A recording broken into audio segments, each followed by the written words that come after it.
Hello, hello, hello. Welcome to this episode of Mother Earth News and Friends.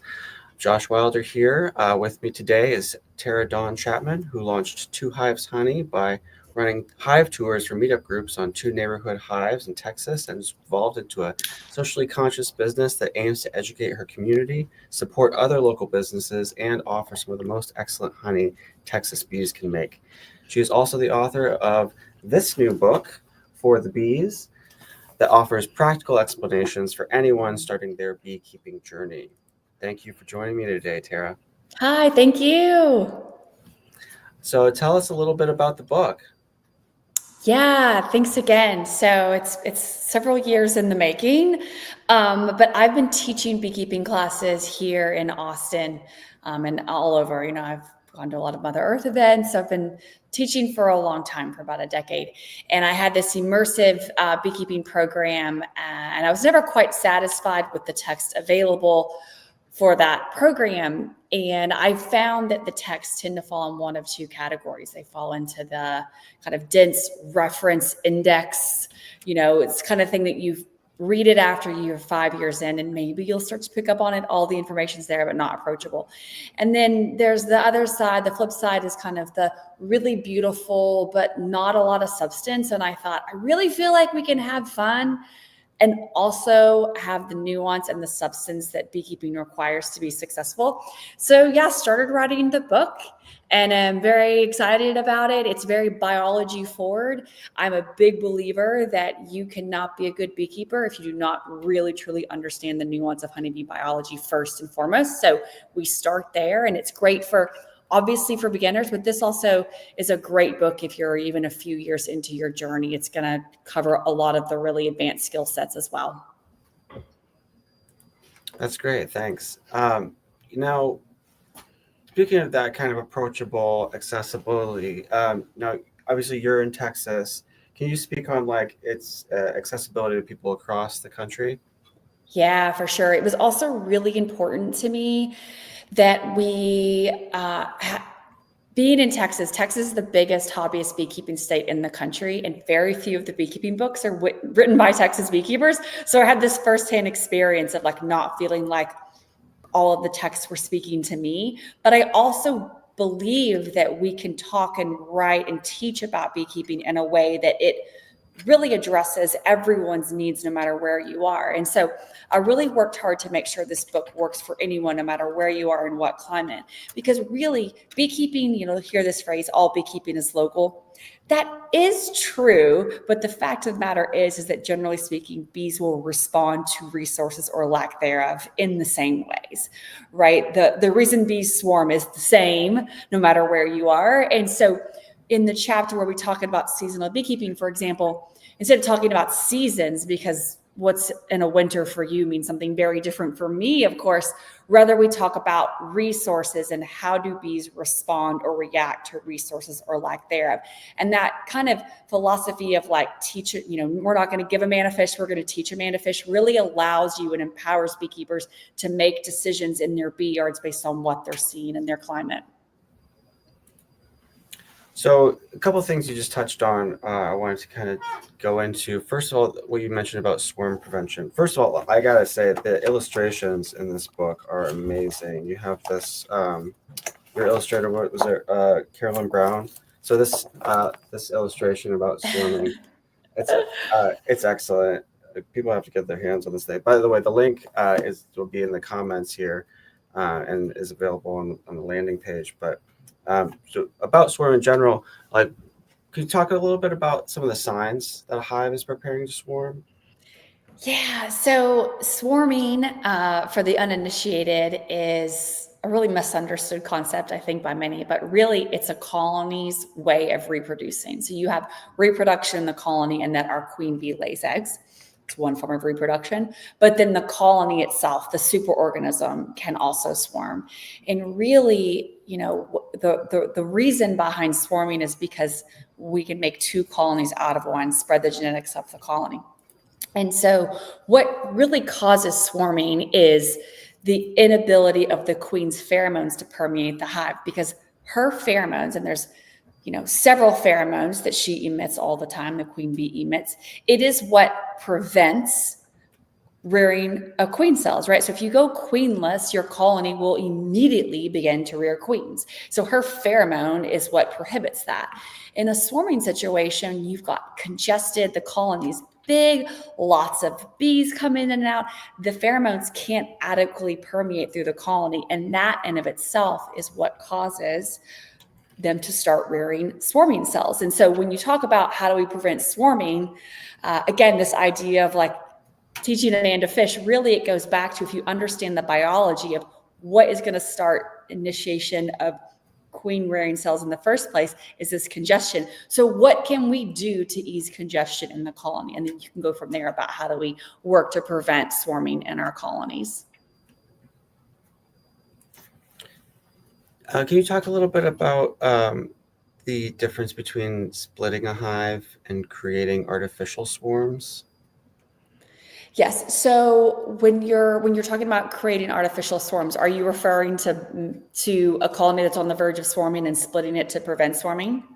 Yeah. Yeah. So when you're talking about splitting a colony, you can do it in a proactive sense, in that you're trying to get ahead of swarming, or perhaps you need more colonies, want more colonies. There's a lot of different reasons why you might make a split from your existing colonies.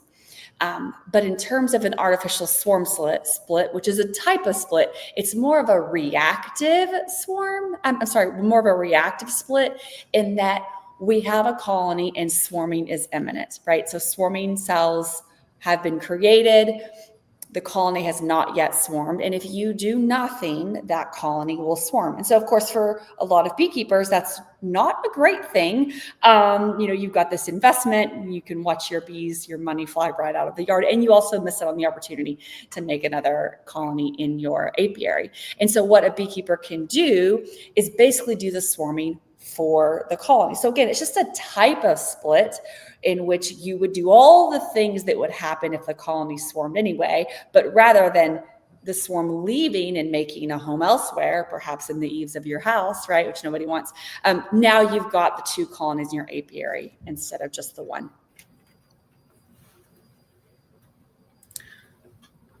Thanks for that. So what should someone do if they come across a swarm? Is that, especially if they're interested in adding to their hives, is that something they should consider, or is that something they might try to find someone else to take care of? Yeah, so if you come across and you see this like ball of hanging bees somewhere, that is a swarm. So what's happening is a colony has swarmed. When the bees leave the colony, they don't know where the new home is going to be. So they go and they rest somewhere together while they send out scout bees looking for new homes. So if you can intercept that process and catch that swarm and bring them home and convince them to stay, which honestly, the hardest part of catching swarms is making sure that they stay, they don't leave, they can be a little bit flighty. Good on you, right? You can start your beekeeping journey with what we call free bees. Whether or not it's safe or smart, swarms are actually really quite docile. I think that's like a risk reward that someone has to assess for themselves. But I will say that I have found that the chances that you come across a swarm seem to exponentially go up once you're already a beekeeper. And I think it's just because once you are a beekeeper, all of your friends know, you become known as the crazy bee person in your circle. And so when a swarm pops up, they're going to call you first. So it's absolutely possible to come across a swarm. And then, of course, there's a whole matter of baiting swarms. Like you could set traps to try to bait swarms for sure. And I encourage any new or wannabe beekeepers to do that.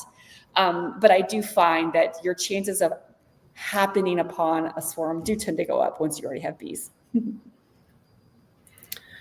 Yeah, I've heard that too. So what are some what's your take on swarm lures, and can you describe those a little bit? Yeah, so we have a recipe for the lure in the book. I think it's important to preface this conversation by like making sure everybody knows I am a minimalist. There's all sorts of gadgets and things that you can buy a lot of gadgets can be replaced by a stick. A stick can do a lot of things for a hive. So we're minimalist here. We like to keep your money in your pocket. There's certainly some things that you must buy. But swarm lure is one of those things that's really expensive. So you can buy swarm lure, on the market at beekeeping stores, but it's something that we make ourselves. And it's literally as simple as lemongrass, essential oil, a little bit of beeswax, and some oil. We use olive oil. And those three things is what we use to bait all of our traps, and we're really successful with them. I went over to Malawi in Africa a couple years ago to teach beekeepers, and they were very frustrated that they were never catching swarms and they weren't actually using lure. And I shared this very simple recipe with them, and then they reported that half of their traps by the end of the year had swarms in them. So I think it's actually quite effective. Lemongrass essential oil mimics the pheromones of the queen. It's very attractive to bees. Another thing that you can do is use used equipment is rather a better term. Used equipment smells like home. There's all sorts of other things that you can do to make that trap smell really nice and attractive, but this homemade lure I think works pretty well. You do though need to apply it every 2 or 3 weeks. You can't apply it at the start of the season and expect it to last for the rest of the year. You do have to reapply fairly often. Great, thanks. So you talked earlier too about just kind of the different seasons that people might experience depending on their region. Let's talk a little bit about ventilation and how upper ventilation in a top bar hive, like especially what the benefits are of possibly using like a screened inner cover or something to that effect. Yeah, so this is definitely something that becomes, kind of boils down more so to like specific climates. Here in Texas, it's very hot. And so our concern is not so much the cold and a lot of condensation forming. A lot of the colder climates, they'll use boxes and they'll put like pine shavings and cedar shavings up in the top to kind of absorb all this condensation. For us, it's really, really hot here. And we do know that 1/2 of the heat lost in a colony, and of course that goes both ways, helps them stay cool in the summer and warm in the winter, is lost through the top entrance. And so, one of the things that's become a little bit more popular these days is, the Apame brand hives, or like hives made out of that like thick double-walled plastic. And there's a lot of folks that don't love the notion of using that material in their colonies like we don't. But one of the things that you can do, you can certainly use different sorts of ventilation, but something that people will often do is I'll recommend if we know that more than half of the heat is lost through the top cover. And so you can use just the top cover of these plastic designs, and then use a wooden inner cover, and then you're kind of keeping a barrier between the plastic and your bees. But there's a lot of different ways to do that. We certainly follow kind of more of the natural approach here and kind of mimic what bees would do naturally in nature. So anytime you're using, pine is of course one of the least amount of insulation. And so if you can do some of the more, they tend to be more expensive, of course, but like cedar and such will always help with better climate control. Yeah, and just kind of on ventilation in general, how do you monitor that environment? I mean, I know you talked about condensation. Are there any other factors you look out for? We don't really here. It's not a huge issue that we have here in Texas. You'll often see, going back again to the example about condensation forming on the inner cover, a lot of times what we'll see in the early spring months is you'll see mold growing on your inner covers or your top covers. And that's because, again, that condensation, and that has to do with the fact that as the temperature swings, in those earlier spring, whatever spring means to you, but early in the season, the temperatures are cooler at night, warmer during the day. And of course, the cluster is always kept at the same temperature. And so this can form condensation, and then it can cause mold to grow. And this is where my stick example comes into play. When we see a lot of condensation forming, I ventilate the inner cover And I just use like, you can use like 2 or 4 like dimes or pennies in the corners, or like a small stick also helps. And that just allows some of that like really hot, wet air to escape. Okay, so getting back to what you had said about your book really focusing on biology, obviously, big thing to think about is health and nutrition. What are the most important things for people to keep in mind when they're first getting started when it comes to health and nutrition? Yeah, I mean, specifically just learning about nutrition, you're going to be further along ahead of the game than so many. I mean, the fact that I had a whole chapter in the book on nutrition very early in the book. It's the second chapter in the book. Second or third chapter in the book is honeybee nutrition. And this is before we get to the beekeeping, because again, this goes back to that we must understand honeybee biology and understand it well to be successful beekeepers. And so I was sort of flabbergasted by, I see people teaching at bee schools all the time about feeding bees. And I've always thought, well, how do you know if you should be feeding your bees if you don't actually understand the nutritional needs of your bees to begin with, right? And so I think just really understanding, I mean, I still see so many beekeepers that are under the misconception that pollen is what's used to make honey, right? It's not, it's nectar. And so really just understand the ins and outs. And honeybee nutrition is not that tricky. You've got pollen and you've got nectar, and then of course the honeybees make royal jelly and bee bread off of those 2 nutritional elements that are coming into the colony. But it's really not that difficult, but understanding how they are each used in the hive and what happens if the system doesn't have access to those as a result, and then you'll be much further ahead in the game. So, what diseases and pest management should be the the, the the things that people look out for the most when they're first starting? Yeah, I mean, you can't have this conversation without unfortunately talking about Veromites. Veromites is the biggest challenge to all beekeepers, right up there with pesticides. But when you're talking about the things that are happening in the colony and not external to the colony, Veromite is it, and so really understanding, I think it's important to understand the life cycle of the pests that you're concerned about and understanding the risks that they each pose. So what I see a lot is I see a lot of beekeepers that get very spend a lot of time thinking and worrying about wax moths and small hive beetle. Now, if you're not in a warmer climate, small hive beetles might not be a thing that you have to worry about at all. They're a non-native pest to the United States. But beekeepers in the South, it's a huge, in warm climates, they're definitely in every colony in the South. But these are opportunistic pests. So what I often see is people spending way too much time dedicated to worrying and fretting about an opportunistic pest. And really an opportunistic pest is very easy to control because they're opportunistic. So as long as the conditions aren't right for them, they cannot thrive. So, I often say like wax moths didn't kill your hive. They didn't.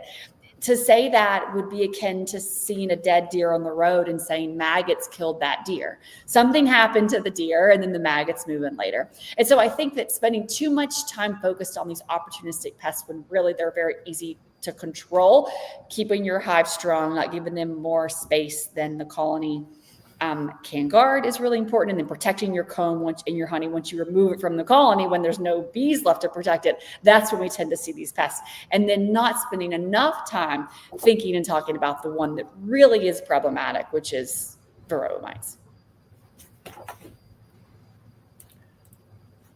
So beyond kind of nutrition and diseases, kind of their whole the whole habitat that they live in, obviously isn't just the hive.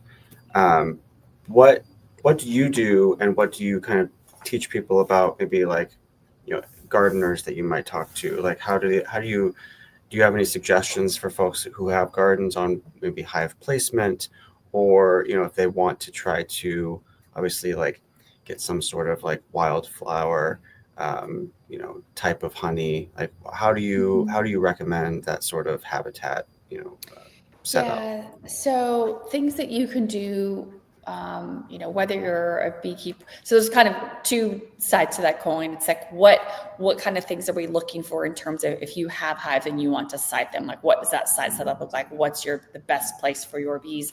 And then there's also the what can I do to support my bees in my yard, which can happen whether you were a beekeeper or whether you just want to help support bees, all bees, honeybees, native bees, butterflies, and other pollinators.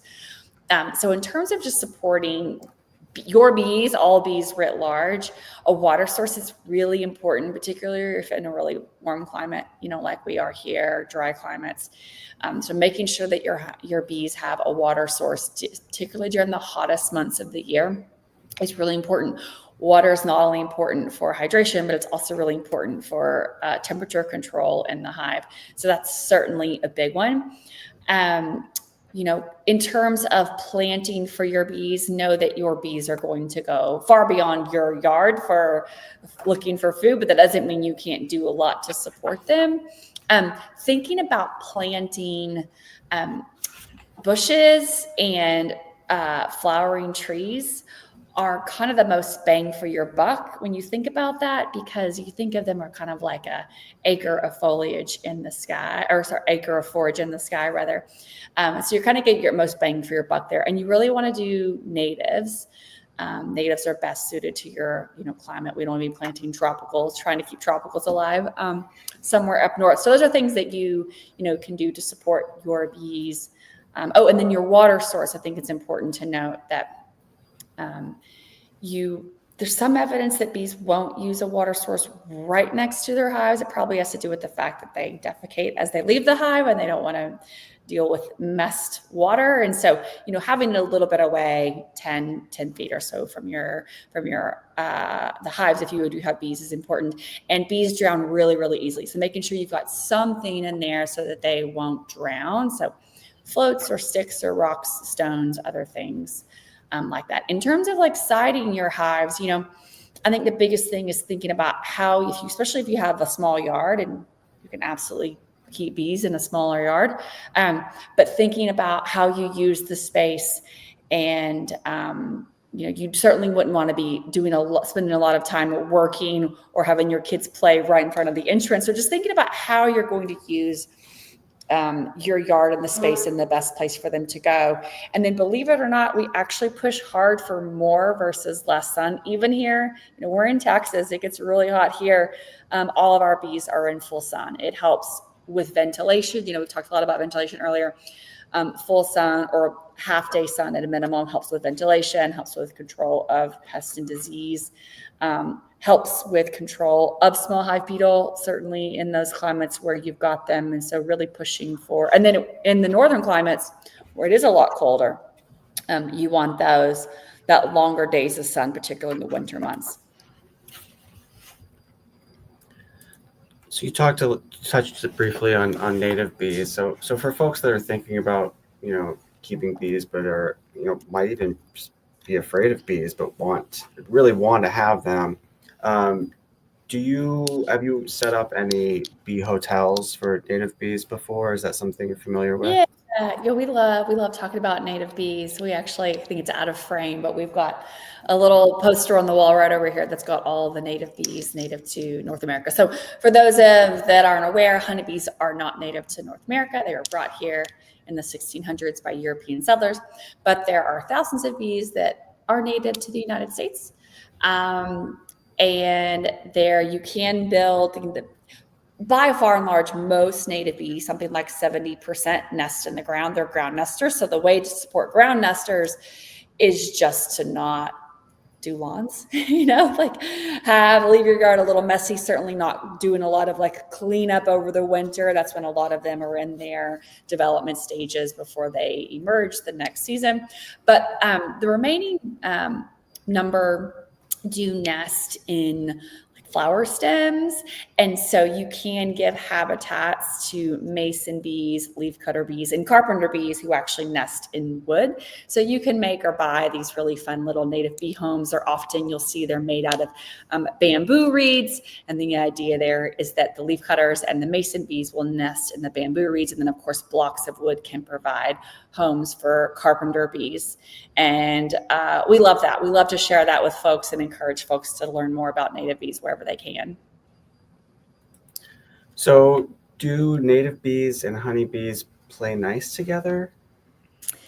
Yeah, so it's become very popular, or common rather, particularly in the last 18 months, to see a lot of articles about, like, with these kind of clickbait, your honeybees are killing my native bees, that kind of thing. So, like, they aren't fighting. That's not what's happening.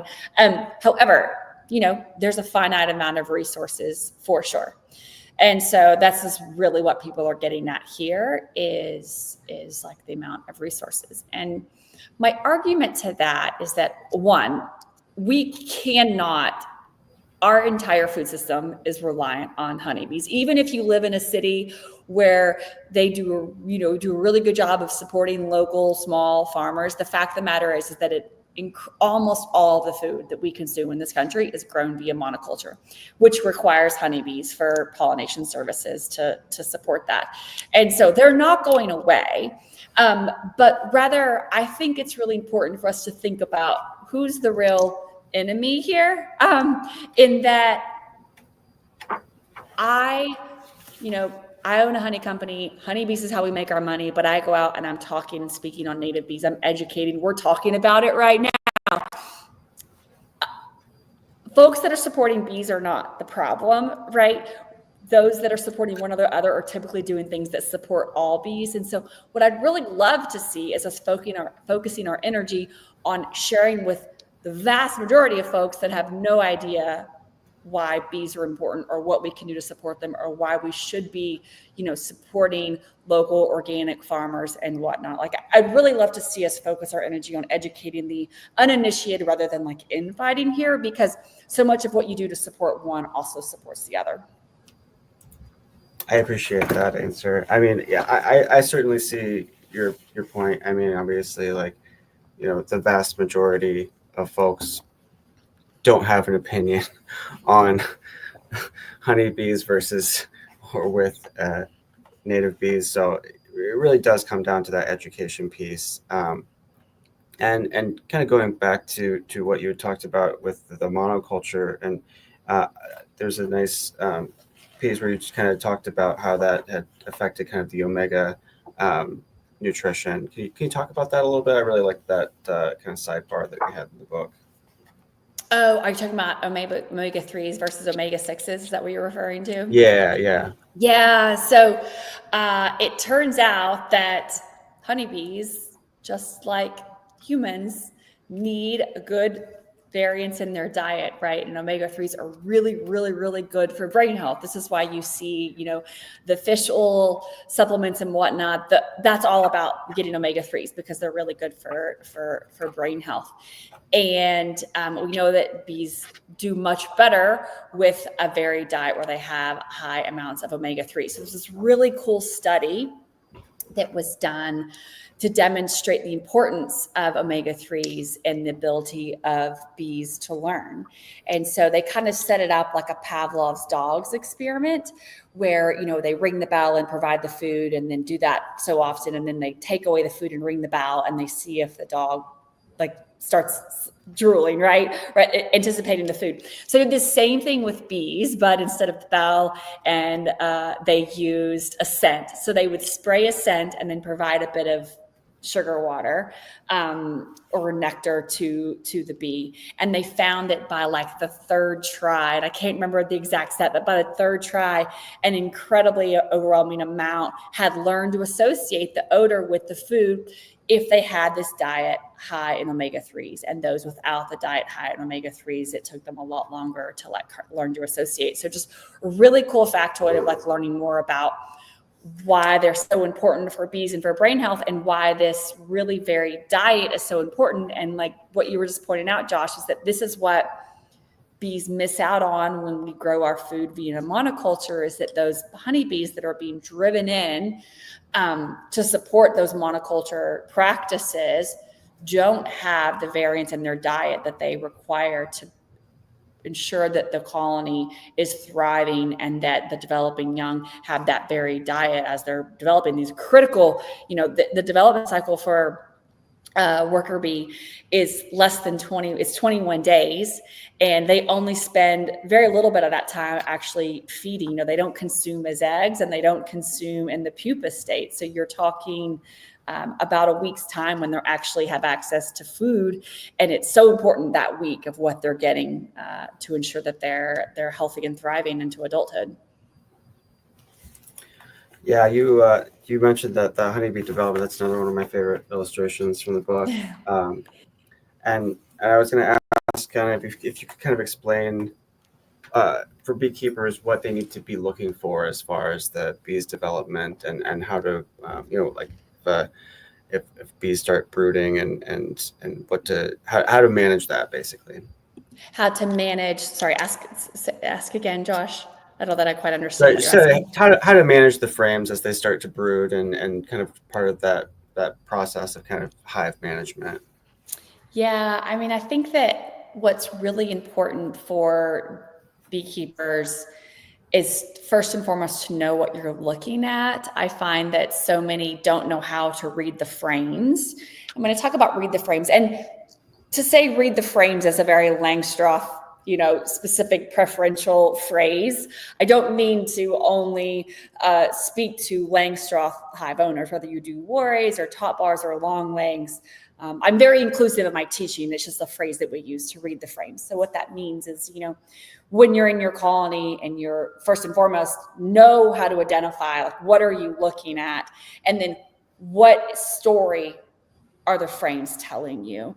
And that's really challenging to do if you're new or you don't have a beekeeper to work alongside. And that's really why one of the best practices in the book that I talk about is getting into many colonies as you can and working with other beekeepers. And even if they're new beekeepers, sometimes two people don't know much, you add them together and the sum is greater than their parts. So working alongside another beekeeper, they can help you understand what the reading of the frames is telling you, because a lot of this is relative, right? When we talk about what's a weak hive versus what's a strong hive, what we're talking about is the number of bees relative to the space. Well, weak and strong are relative terms. So if you don't know what a weak colony looks like, no one with any authority or, can share that with you, then you don't know any more than you would otherwise. And so it's really important to work alongside someone that you trust or have someone that you can call in to start to give this baseline of what these relative terms mean. Yeah, I mean, I've not kept bees myself, but I've been around a lot of hives over the years at Mother Earth News, and obviously there's a lot of different approaches and there's a lot of different opinions. But I appreciate you being talking about that inclusivity of different hive types and really trying to find. I mean, and there are a lot of different mentor models when it comes to keeping bees. But yeah, it's definitely something that you need to learn hands-on. Like, I mean, as much as I do a lot of video work, it's not something I would necessarily recommend starting up right after taking. I reaching out to your local people, and getting buy a hive before you get your own. I mean, I would say is pretty key to the process. Yeah, the tricky thing with beekeeping is that assuming you're going to buy your boxes and bees, which most people will, again, you can absolutely, work to catch a swarm or bait swarms, but most folks are going to be buying bees. And again, some people can build their boxes and build their hives, but most people don't have those carpentry skills. So the tricky thing is that you have to, in order to be a beekeeper by definition, you have to have bees. So you're buying bees, you're buying boxes, you're buying the protective gear. And it's when you know the least amount. If you wanted to, like so many other hobbies, if you wanted to get into, painting. You can buy some like cheaper paints and like get some canvas at, Goodwill and paint white over them and start, like there's cheaper ways to enter it, but it's really tricky with beekeeping because all the money comes up front. And so I definitely think that making sure that you actually enjoy the process of getting in a suit and getting into a beehive before you spend any money is really important. Though I will say, generally speaking, I find the intellectually curious really thrive in the world of beekeeping. It's just perfect for the intellectually curious. Really, it's just so interesting. The nuance is so there's always something to learn, always something. We're all still learning. I mean, it wasn't that long ago that scientists discovered that what we thought varroa mite were feeding on, like, was totally something different than they actually are. So the community itself is still always learning. For sure. Yeah. So one specific thing that I know we have coming up in an article is about foul brood, and specifically American foul brood versus European foul brood. Can you describe a little bit about what that is and what some symptoms of that might be? Yeah. So foul brood, so there's these two types of, and these are brood diseases. So diseases of the developing honeybees. So you have European and you have American. And I can just speak generally and succinctly about kind of the differences between the two. Know that American is the one that's very serious, very, very, very serious. If you find American foul brood, and there are tests for both of these, if you find American foul brood in your colonies, it's very possible you live in a state where if you test positive, they will require that you burn your bees and your boxes and your tools and your equipment because the spores can persist and live in equipment and in honey for decades to come. And it's very, very, very contagious. European, on the other hand, is quite common. Not near serious. I've never seen a colony succumb to European foul brood alone. It's important to note, though, that particularly when you have a high incidence of varroa and your colony suffering from parasitic mite diseases, you might see a lot of these diseases in conjunction with one another. So you might actually see a colony fail that has European, but really the result or the reason was traced back to varroa. So it's important to know.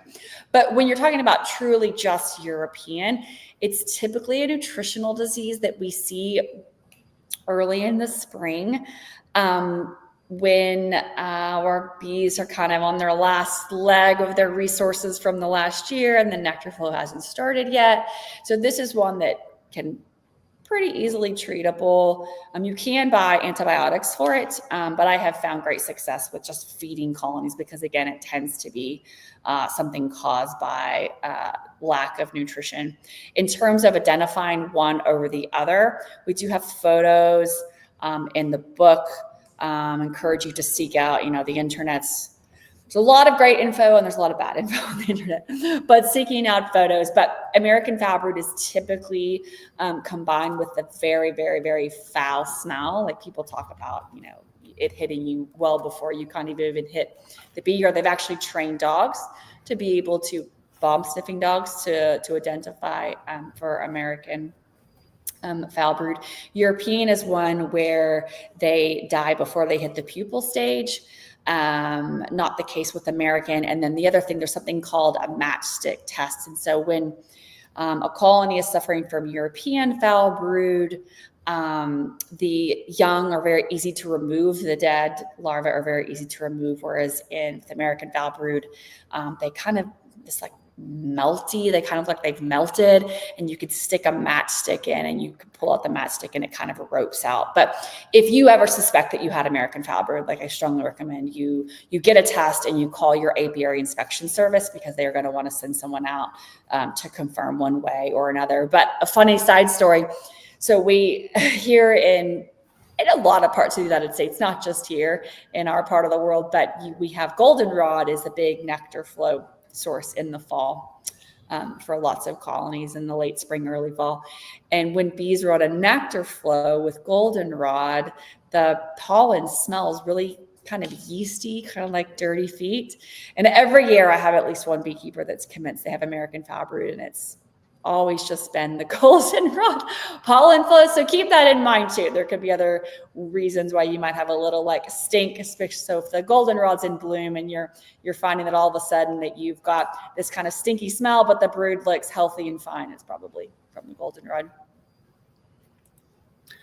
That actually segues really well into what I was going to go into, which is kind of honey production. And I was curious about kind of, speaking on that goldenrod odor, how does that have a specific effect on the honey flavor? And if so, or if not, does it combine with any other like native plants that you have near your hives that kind of make a specific flavor formula?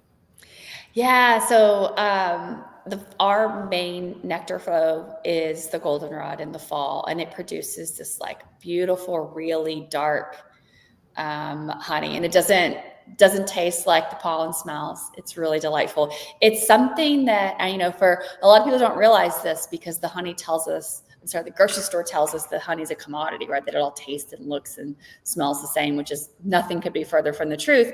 Different flowers produce different nectars, and these nectars each have their own attributes, different viscosities, different colors, different flavors. And then of course these can be combined in a myriad of ways during the harvesting process to create all sorts of honeys. And so the goldenrod honey, there's this saying that you see in a lot of the southern part of the United States where, old guys that have been in this for a long time will say that fall honey, that late spring, summer, fall honey's trash. You'd leave that for the bees, meaning like it doesn't taste good. Nobody wants that. And I think it's just because it's different than what, honey tastes like, what we think of honey. And in fact, it's our best seller. We don't get a huge fall harvest, but what we do sells out very quickly because it's dark, rich honey.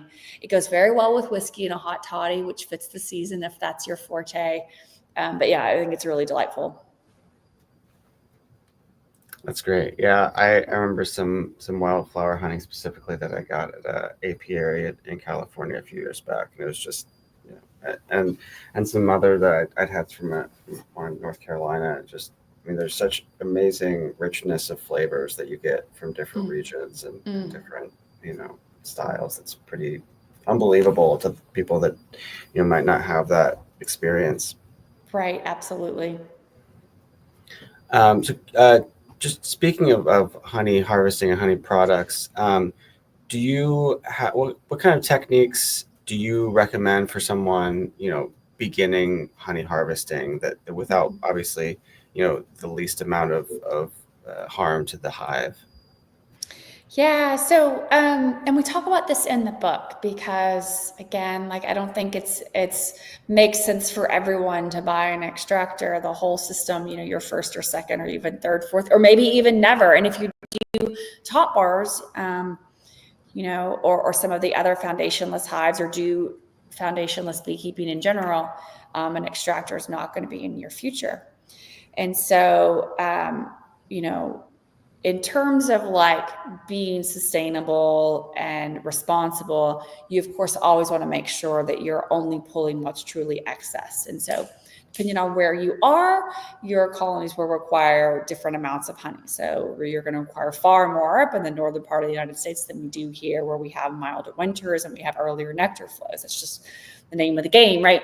The irony is that I would say most northern beekeepers are actually better honey producers. Their hives are better honey producers than we have down in this part of the world. We don't have these super strong nectar flows, but we have really, really mild winter, so we don't require as much honey to overwinter. So the nice thing about honey is that you can see how much does my colony have, and it's just a math game, right? Of like, if I know I need this much to overwinter or get through my dearth, then I can choose to take what's left if I like. And then going back to the extract to not extract, again, you might not even have that option, either because of financial constraints or because you're using a hive type where you can't use an extractor. And so, comb honey, if you're not going to extract, you're going to be destroying the comb to access the honey. So then it's just a matter of preference, right? So We're big comb honey fans here. We've done a lot to bring back this sort of like in so many ways forgotten, beautiful artisanal products. So we're big comb honey fans. We actually run foundationless in our supers, in half of our supers, just so that we can get this beautiful comb honey. Or you can also build a crush and strain bucket very, very, very easily. Josh, that would be a great thing for us to talk about in a workshop, maybe, is how to build your own crush and strain bucket. I have a 30 frame extractor, and we use our crush and strain bucket every single day that we're harvesting. It's just like a really effective tool to have on hand. And all of my honey for the first 2 or 3 years, I crushed and strained, and I was actually selling and making my money off honey at that point. So I definitely could have moved to the extractor method a little bit quicker than I did. But the point is you can get by with a crush and strain method for a really long time if you're small. Yeah, that sounds excellent. I mean, because obviously a lot of our audience, if they are beekeeping, they're looking at potentially taking that next step to, going to the farmer's market or maybe being part of a CSA, something to that effect. So, whatever kind of the easiest kind of DIY way to make a product, and get something to market is really ideal. So, I mean, kind of your steps towards doing that. Obviously, a big part of what you do is education. At what point in your, I mean, were you always teaching? Was it something that you knew was going to be a part of the process all along, or did you kind of focus on the products first and then the education came later? Yeah, when I worked in intelligence for 10 years, and then I happened to take a beekeeping class, and then I quit my job very irresponsibly and jumped in really early. It worked out okay, worked out quite well. It wasn't very responsible. And so I didn't really know much of anything. I went and worked for a bee breeder in East Texas. But yes, my goal, my vision, my passion was I wanted to start a honey company. I wanted to have these neighborhood honeys in every neighborhood in Austin to have its own honey. I wanted it to be labeled as such. And then, of course, I very quickly realized, but not quickly enough because I already quit my job, that like I wasn't going to have any real meaningful honey for at least a year. And it was going to take me years to build up into a way that it was going to actually be able to make me any real money. And so that's when we started focusing on the agritourism. And the agritourism is a term that I use to describe both like educating non-beekeepers, but also teaching beekeepers and doing beekeeping classes. So my actual first real product, if you will, wasn't a tangible product. It was hive tours. So I started running hive tours, charging people money that I would suit them up and I would teach them about honeybees, and we would go out for an hour and do a beehive. And they just got to kind of like explore a beehive for this kind of unique experience. And that was the first thing we started doing. And agritourism has really done very well. We've done very well with that. The beekeeping is a really tricky ag endeavor because in most forms of ag, you're reliant on the weather or live animals, and not really heavily reliant on both. And we are absolutely totally reliant on both to produce our product that we get. Lots of areas you only get one harvest a year. Here in Texas, we may get two if we're lucky. And so a single weather event can totally ruin your crop. And so I found the agritourism piece allows us to bring in money and keep the doors open and the lights on even when the honey doesn't set. Okay. Yeah. That makes a lot of sense. I think it's really across topics and areas. It's pretty common obviously to be resilient in this, market. You have to diversify, the ways that you bring people to the product or to your endeavor, whether that's beekeeping or, pumpkins or, uh, livestock operation. So we have a few more minutes here. There's a question and a comment that has come up. There's a comment from Stu Structure. They mentioned that, or they talk about native and honeybees, that they were mentioned that honeybees have been a native bee for as long as most bees, they say. There are different strains, but in general, they are not an introduced critter. It sounds like, I understand kind of where they're coming from. You mentioned the 1600s. Obviously, they've been here for quite Yeah, a while. a lot of this is like semantics, right? But man, there's some real strong opinions on both sides, and then you've also got the like you've got introduced or sorry, you've got and you get into semantics with introduced and invasive, right? It's all semantics, but I do think that me and the commenter probably agree that we're kind of all on the same team here. There is a species of definitely invasive plants that's along the coast of East Texas, and it's actually legal to like continue to plant them, but it's called Chinese tallow, and it is everywhere, and they're huge nectar producers. In fact, I would say a lot of the honey produced in East Texas is from these Chinese tallow plants. And so you've also got this whole other layer of nuance to the argument of now that I'm wanting to fight for this definitely an invasive species of plant to support this non-native bee. Anyway, there's a lot of nuance there, but I think that we probably both agree that we're on the same page and the same team, and we should work to help educate those that perhaps don't think that bees matter at all or don't understand how their actions affect bees. Yeah, or like you mentioned, just how much of the food industry is relies on the pollination. Can't do it without them. Could not do it without honeybees. No. All right, so a couple others to come up. So Gladys was asking about the native bee homes. How often should they clean and maintain those? Oh, that's a great question. So I have to tell you, I know more than most people know about native bees, but I'm not an expert. So I feel the need to like share that out with you. Real talk, my native bee homes, you can get real involved, and you can buy these reeds that you break apart after each season, after they've emerged, and you can clean them out to help prevent mites and whatnot. So that's a best practice that is supported and shared by those that sell those native bee homes. There's a company up in the Pacific Northwest that really advocates for that. I will share with you that I've never done that.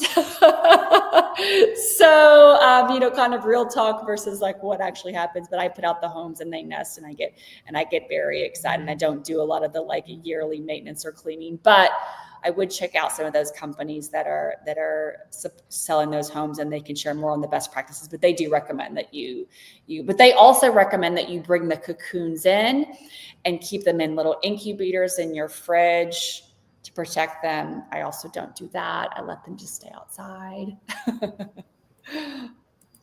Well, I appreciate your honesty.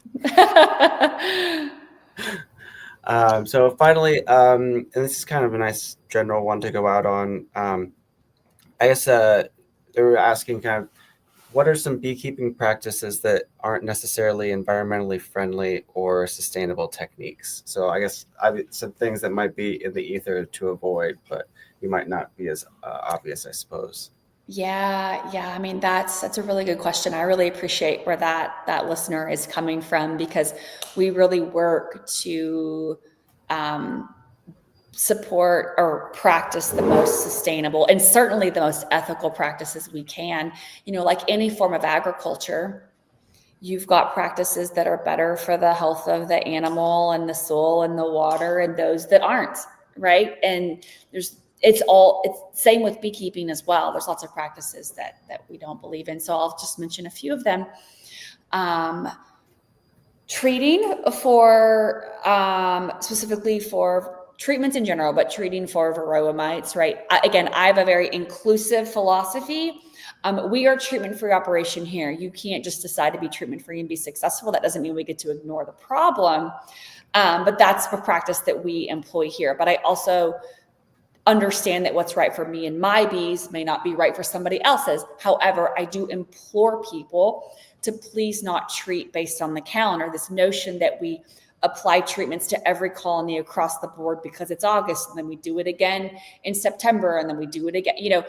I don't support that, because there are lots of treatments that are no longer viable because they have been overused, because we're using them as a preventative and not as a treatment. So I do encourage those that do decide to go that route to please learn about using them appropriately.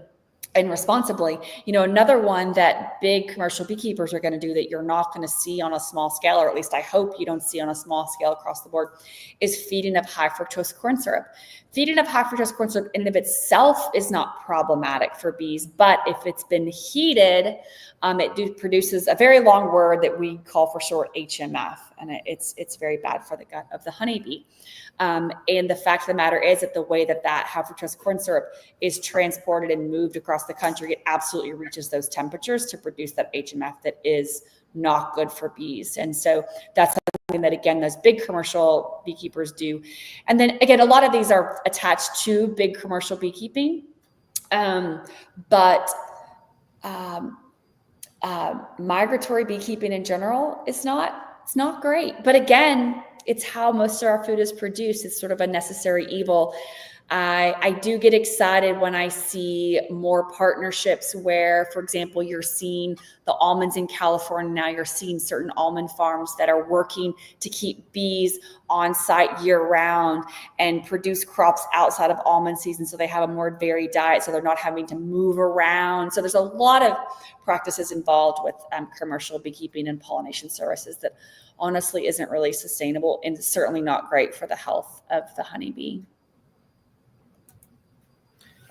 So to end on a high note, I just wanted to ask, you kind of talked about how beekeeping is a great practice for kind of the intellectually curious. So in that vein, can you think of a specific memory in your beekeeping journey that's kind of an example of one of the great joys that people can expect from beekeeping?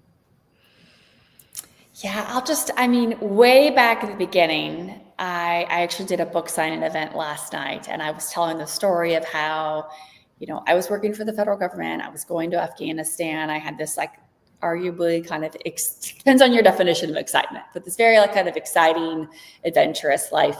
And I had taken this beekeeping class, and I was so incredibly fascinated by all of these activities that was going on with these tiny little insects that have a brain the size of a mustard seed. I was just blown away by the nuance and the sophistication of a honeybee colony, and that I just couldn't stop talking about it to everyone, every cocktail party, every dinner party. And so at this event last night, we got into a little bit of the honeybee biology and what is so incredibly fascinating, like queen bee mating, like the mating process, which is actually, if you look up on my mural here, I'm going to switch over here, looking backwards. We've got a little mural of the mating process there, but it's just so fascinating. And so as I was sharing all these facts with this, uninitiated audience last night, and to watch their eyes get big and their jaws drop, and just to be blown away by all of this stuff that's happening with these tiny insects. Every time I teach an intro class and have people that don't know anything about bees, they come fresh to the table. It always excites me, because it takes me back to that very first beekeeping class where I walked out of there and I just couldn't stop talking about bees everywhere I went. That's great. That's awesome. Yeah, I remember the first kind of my introductions and having a bee kind of walk on my finger for the first time, and just kind of that experience is just it's unbelievable. Well, thanks so much for joining us today, and I appreciate everyone's questions, and thanks again. And check out the book For the Bees, available in the Mother Earth News store. Thank you so much, Josh. It's good to see you. Bet.